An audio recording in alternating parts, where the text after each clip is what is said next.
distinguished guests, including Laura DeNardis, who's going to win the Graduate School Alumni Award later today, so she's with us today. Faculty, deans, family, friends, students, and graduates. Today is your day. Well, actually, it's a whole weekend of your days. So, I welcome you to the 2016 Lavender ceremony in celebration of our LGBTQ+ graduates. Graduates, it is a day where we recognize your many accomplishments. Family, it is a day that you get to begin to beam with pride with the accomplishments of what your students have done.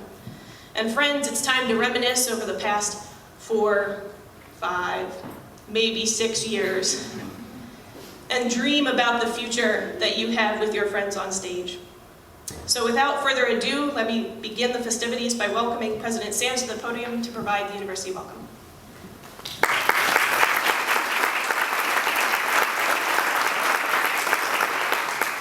Well, good morning. It's my great honor to be able to represent the university as a whole to both welcome you and congratulate our graduates. The sun's out. I don't know if it'll stay that way, but it is now. And what a wonderful weekend this is for Virginia Tech and for all of our students, graduates, their families, friends, and the Hokie Nation in general. I'd like to say a few words about the importance of this community to Virginia Tech, to these individuals up here on the stage, and looking through what they've contributed to the community here at Virginia Tech over their years at Virginia Tech, and we're having separation anxiety over losing some of them, but I'll get back to that in a moment. We have among our graduates here a Fulbright Scholar. We have an activist in United Students Against Sweatshops. We've got an Aspire Award winner. We've got a Campus Enrichment Grant recipient, a lifetime membership member of the Capital District Kiwanis Foundation, president of Hawthorne Student Council in West Ambler-Johnston, a member, at least one, of the Order of the Gavel, a James Lewis Howe Award winner, and at least one, I suspect several, undergraduate researchers. The LGBTQ community and their allies bring pride and great honor to our university. Their strong and growing presence and engagement on campus is vital to our vision for a strong global university. I'd like to ask our graduates to remain engaged, to come back to campus, to serve as a mentor down the road, and to take advantage of the mentors that we have amongst our graduates and faculty. So we hope you won't be strangers. We hope we'll see you at Virginia Tech time and again. For those of you who are moving up to the National Capital Region or any other place close to a Virginia Tech location, please get to know that part of Virginia Tech and be part of our university forever. So I'd like to again thank you and congratulate you for your achievements. Also like to congratulate the families, the friends who've supported these graduates over the last 4 to 6 years. It means so much.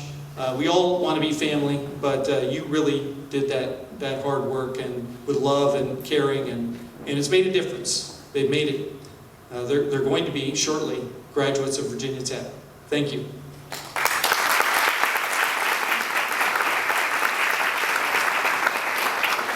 Thank you, President Sands. It is my great pleasure to introduce this year's keynote speaker, Greta Harris. Greta is the president and CEO of the Better Housing Coalition, dedicated to providing affordable housing and services for communities in the greater Richmond area. Ms. Harris was appointed to the Virginia Tech Foundation Board this year and also serves on the board of Virginia Housing Alliance. She has served on the boards of the City of Richmond's Economic Development Authority, the Federal Reserve Bank's Board of Governors, Consumer Advisory Council, the Virginia Housing Coalition, and the Richmond Community Development Alliance, as well as the Seven Hills Boys Middle School. Among her recent accolades, Greta was named the Virginia Tech Black Alumni Association's 2016 Philanthropist of the Year, and was recognized as the 2014 Outstanding Virginian by Equality Virginia. Greta is a lifelong Hokie and has earned her bachelor degree in architecture from Virginia Tech and holds a master's degree in Master's of Science in architecture and urban design from Columbia University. As you can tell from this short introduction, her life has the strong theme of ut prosim. And so I gladly welcome Greta Harris to the podium.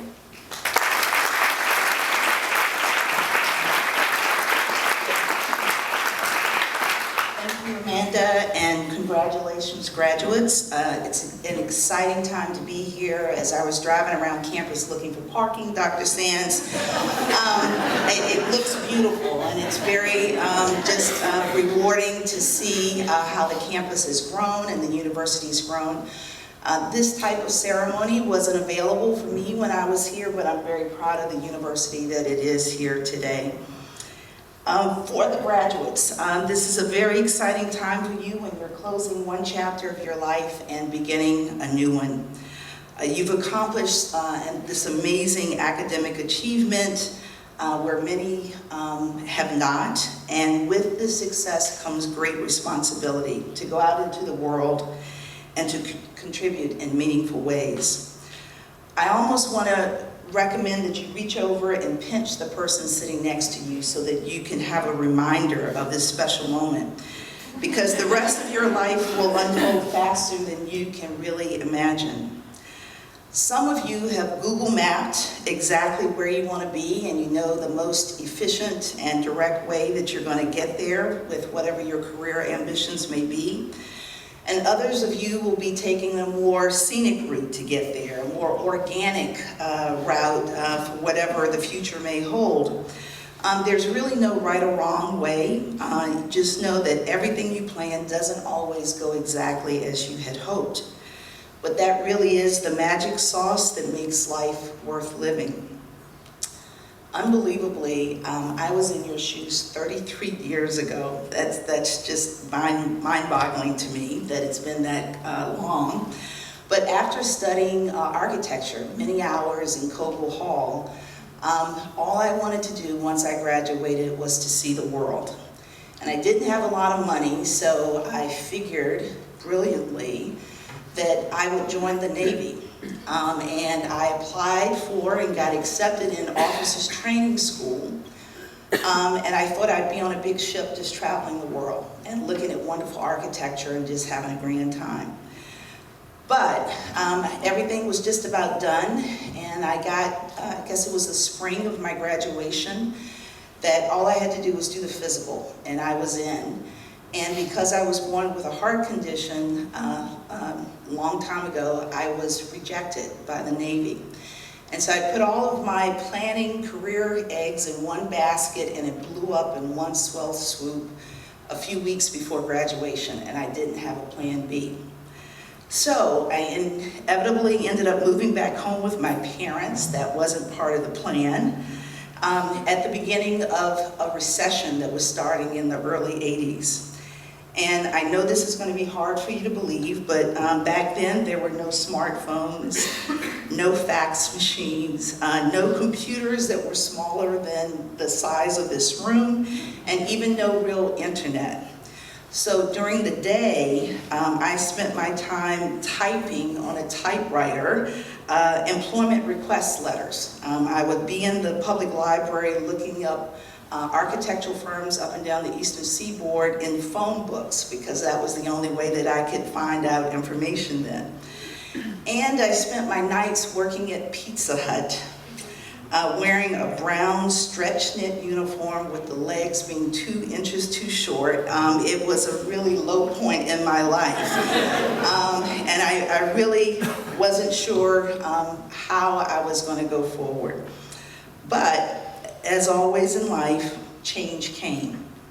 And I finally got a job in real estate development that put me on a path to go forward to graduate school in New York, that connected me to friends literally from around the world, who encouraged me to go to Philadelphia, where I was exposed to my new field of community and economic development, where I've been working now for over 25 years. that has allowed me to be an advocate for social justice and ultimately to travel around the world as I had hoped for initially. I can't tell you how many people come to me on a monthly basis. They're successful corporate folks, but they're unhappy because they didn't follow their joy. And I'm not saying that you're going to make a lot of money following your joy. You don't have to take a vow of poverty, but it will make you happy and it will make your life meaningful. Number 2, let integrity be your guide. I was watching CNN this morning and looking at protesters in DC and looking at the Bernie Sanders campaign advocates, and people are looking at things black and white, right or wrong, good or evil, and the reality is that most of life is in a gray zone, and it's in varying degrees of a continuum, and it's only your values and your integrity that will help you make the best decisions that you can in any point in time so that you can sleep well at night and know that you've done the best that you can. Integrity is a really important thing to hold on to. Number 3, be present for the people and places that are most important to you. Now that's a challenge right now as people are going more global and moving all over the place. Unbelievably, where are you, Cassandra? A friend of our family who's living in Botswana now, I had no idea she was going to be here, but she came back to be here for a friend of hers. That's being present for someone that's important to you. I had business just a couple of weeks ago on the West Coast. I made a special trip to go up to Seattle to see my nephew who graduated from Tech 2 years ago, who's working for Microsoft, just to cuddle with him and spend time with him because I hadn't seen him in 6 months.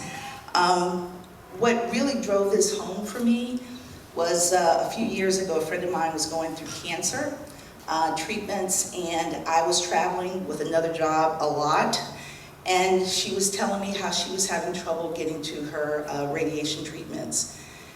And I said, well, why didn't you call me? And she said, oh, you're too busy. And that just felt like a gut punch to me that my dear friend would think that I was too busy to help her in her time of need. So you have to be cognizant when you're sitting down and having dinner with someone, put the phones down for a little bit and actually make a human connection with people. It's very powerful. Number 4, give back.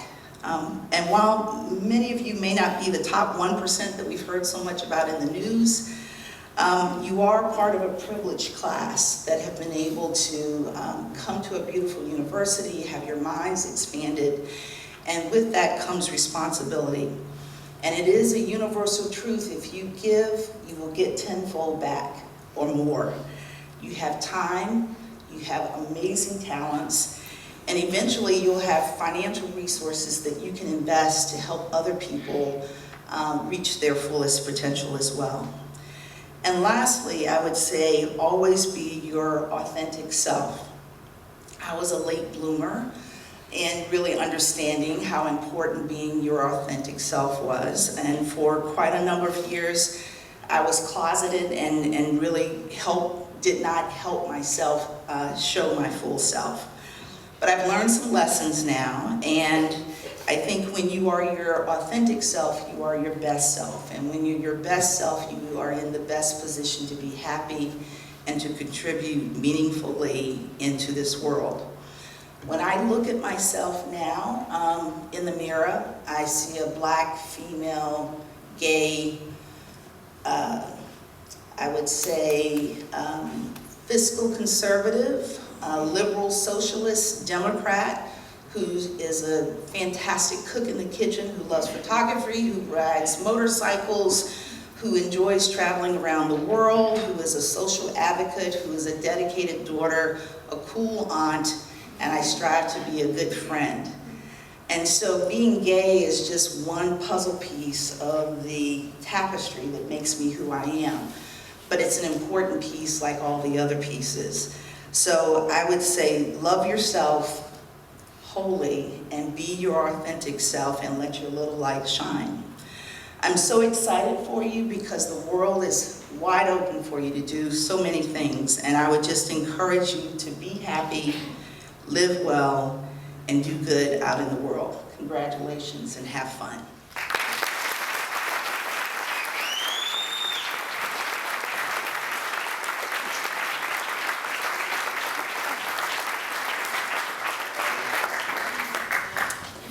Thank you, Greta, for that wonderful message. I would add powerhouse to that list of things when you look at your review.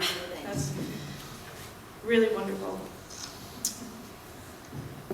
So we come to the time that most of you are here for, which is the presentation of our graduates. The graduates have selected a family member, a friend, a professor, a colleague, or a mentor who will be the one who actually presents them to you. So you won't hear me read their name, you'll hear the people that they care about read their names. I ask that presenters, when you are ready to pronounce the name that you approach from this side, I will hand you a rainbow cord. You can say your brief remarks and then exit the stage this way, just so that we have good flow. And I also ask that those of you who are kind of the next presenter, if you could kind of stand in an on-deck circle, that would be excellent as well. It turns out that I have the amazing honor to present the first graduate. And so I ask Elizabeth Angel to stand up. Elizabeth earns a Bachelor of Science in Civil Engineering with a minor in Mathematics, with cum laude distinction. She was active in the American Society of Civil Engineers, OSTEM, which is LGBT group for Out in Science, Technology, Engineering, and Math, the Chi Epsilon Honor Society, and I'm sure she made many connections to campus, and we hope that she'll come back in the future. So congratulations, Elizabeth, and I'll present you with your reading.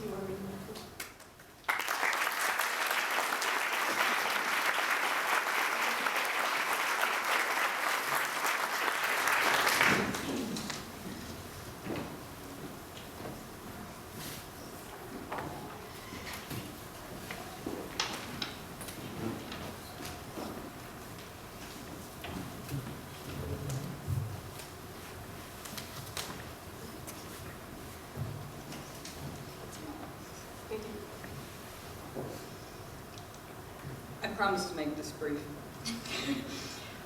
A little over 10 years ago, I made the acquaintance of a young woman from Portugal, Patricia Baltazar. Although it was to be a year before I met her in person, our endless conversations revealed a woman of boundless curiosity, formidable intellect, hilarious sense of humor, great kindness, and greater humility. She'd been in school most of her young life and was diligently working on completing her DVM in Portugal, and confided she dreamed of continuing her education in the United States in order to help the greatest number of people and animals. She succeeded in winning a Fulbright scholarship to come here and study, and persevered even through the inevitable challenges and trials of life to win her degree in biomedical and veterinary sciences. My brilliant, beautiful fiance, I am so very proud of you.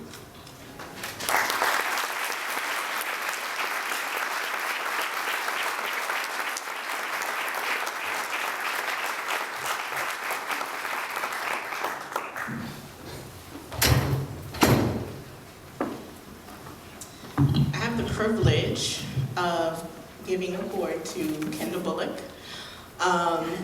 My colleague Tricia Smith had a great description of Kendall yesterday. Kendall's the kind of person that you want to hug and punch at the same time.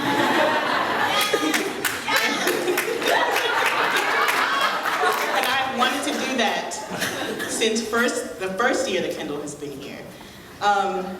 So thank you for giving me the privilege of giving me this award. To be young, black, queer, at Virginia Tech is a revolutionary act, and you have survived with grace, and you've held us all accountable with your work in queer and trans people of color, feminists for collective justice, students against sweatshops, and we will always be grateful for your work. So here you go.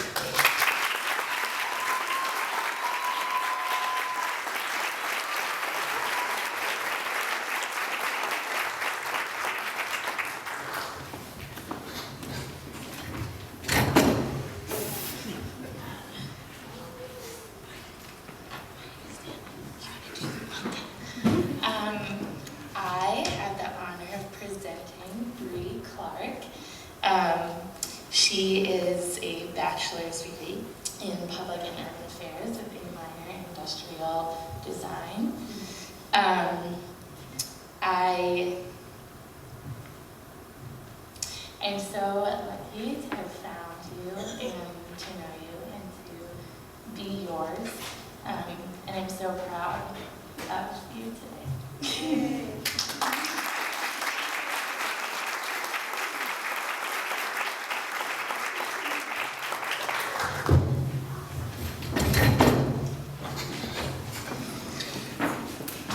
Most come to Virginia Tech expecting the 4, 5, maybe the 6-year plan that we've mentioned. But with this week's commencement, I'm happy to say that Ton's 17-year plan is finally over.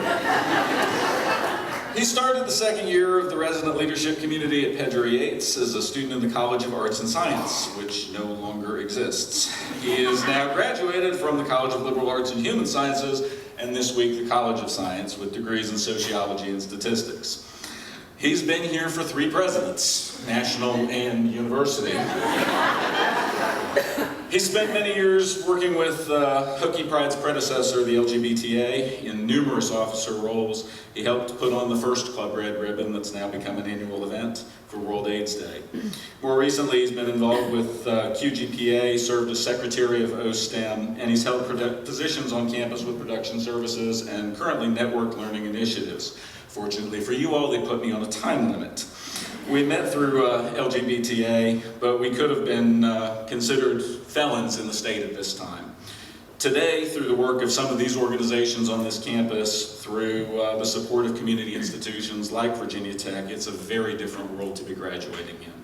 I'm very happy to be present to present his cord, to be a part of his life. It's only a shame that we didn't make the next 3 years so we could have gotten retirements.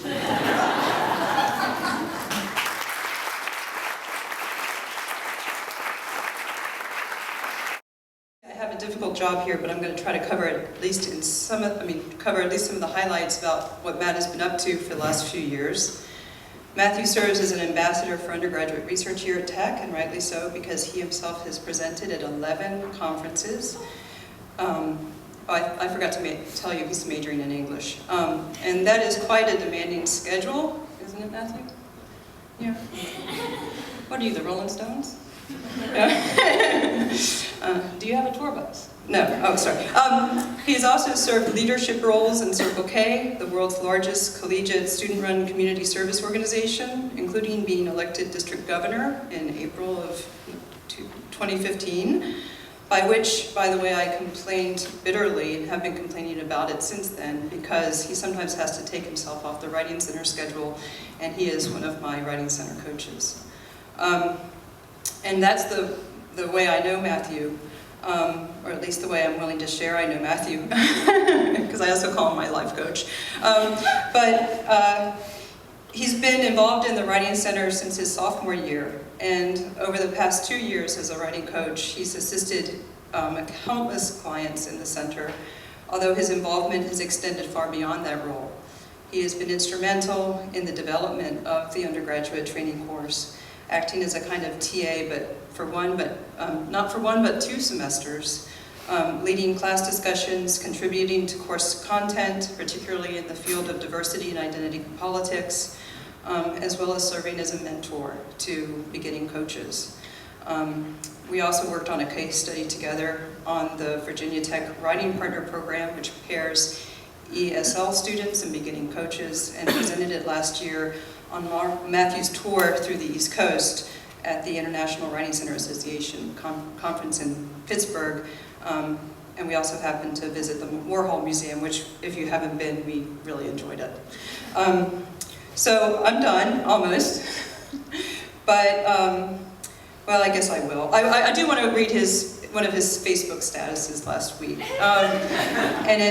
He posted last week, and it just simply read, 4 grad classes, 4 final papers, 81 pages, 22,308 words, and I'm done with undergrads. On my way to graduate school. So anyway, congratulations.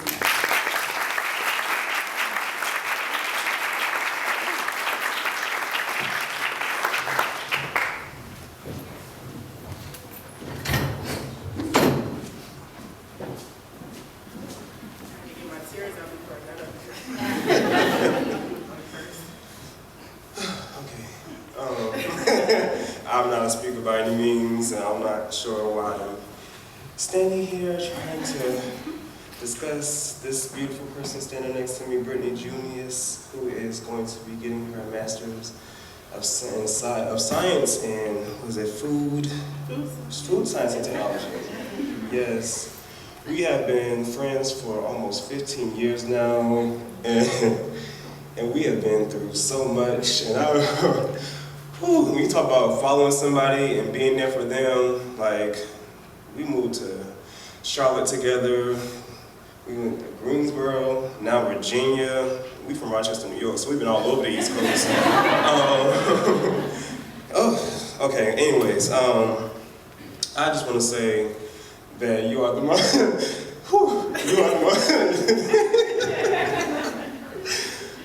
the most hardworking person I know, and I'm just so glad to be here, and as nervous and sweaty as I am right now, I am so glad that you chose me to speak for you and all your fabulosity and queerness. I present to you this cord. My legs are shaking, I might not make it over.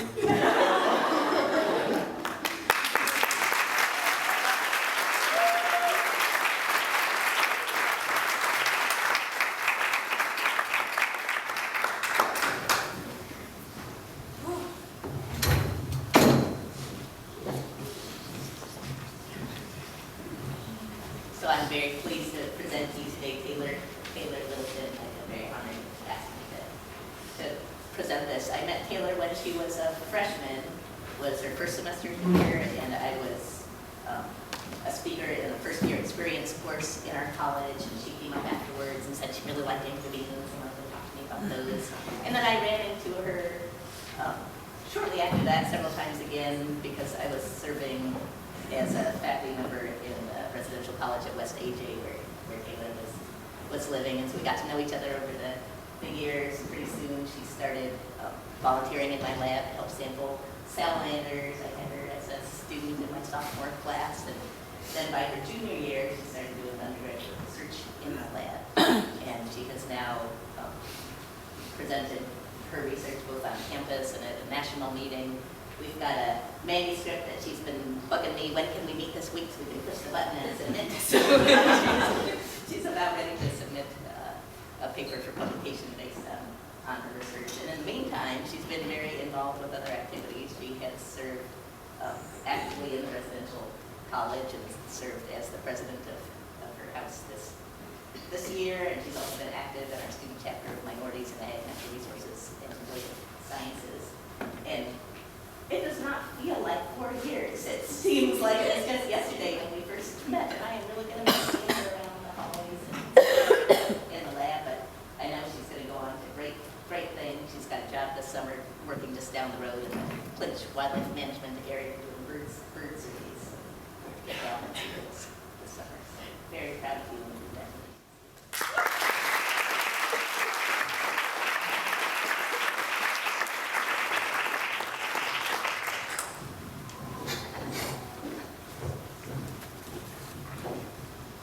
I also have the wonderful pleasure to get to present to you Miranda. Miranda graduates magna cum laude with a Bachelor of Arts in Professional and Technical Writing and Creative Writing, and a minor in Women's and Gender Studies. They were active in, and I'm going to demolish his name, Glossolalia, the Literary Festival, United Students Against Sweatshops, and Feminists for Collective Justice. Congratulations.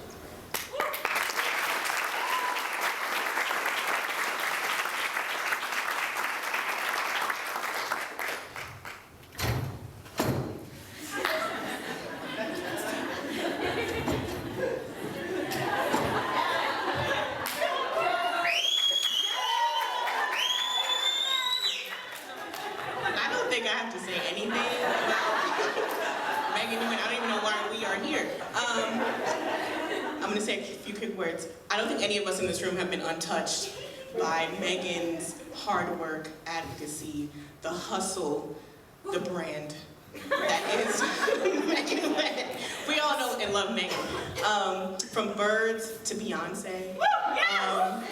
I appreciated every time you came into my office, cackle first, I heard you in the living room, to process how great of an artist scientist, social justice advocate, and healer you are. You truly have healed me in this first year, and I appreciate you.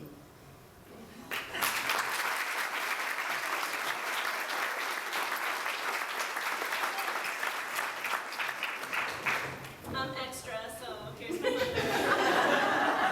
Had to be different. So it's an honor for me to be here and to share with you some of my thoughts about one of my greatest joy, one of the other ones in the audience. But Megan Megan is the older one of my two daughters, and I've watched her transform from a tentative 18-year-old in the fall of 2012 into a very confident, very mature, assertive college graduate who's receiving a Bachelor of Biological Science in the coming days. But it's most of the evolution of her journey here, so nervous here, happened in the last 2 years at Tech. Her journey of self-discovery was a persistent search in ways to express her uniqueness, in ways to make a difference. Megan was constantly questioning every reasons and meanings behind each and every one of her experiences, finding a lesson to be learned in every one of them. And through her struggles and discoveries, I try to be smart, I try to be wise. I have 30 years ahead of her, right? But as it turned out that I learned from her, seeing the world and people through her eyes, and discovering habits that are ingrained and biases that are well hidden. I've learned a lot in this past 4 years too, along with her. And I know that Megan will continue on this journey to find her voice and to strengthen it, so that she can lend that voice to others who've yet to find theirs. So that she can be the advocate, the connector, the facilitator, to work towards that goal of making that little corner of the world that she's at a better place for herself and others. I thank you for your support and your friendship. This community is very, very important to her, very meaningful to her, and to me when I'm 4 hours away, 200 and some miles, and can't be there for every single challenges that she had to encounter. So I hope that Megan and you all fellow graduates here today, as you move forward and as you encounter challenges, that you listen and speak and act with your heart, because it's your heart that listen with compassion, and it's your heart that speak with humility, and it's your heart that act with kindness. I wish you well. I love you.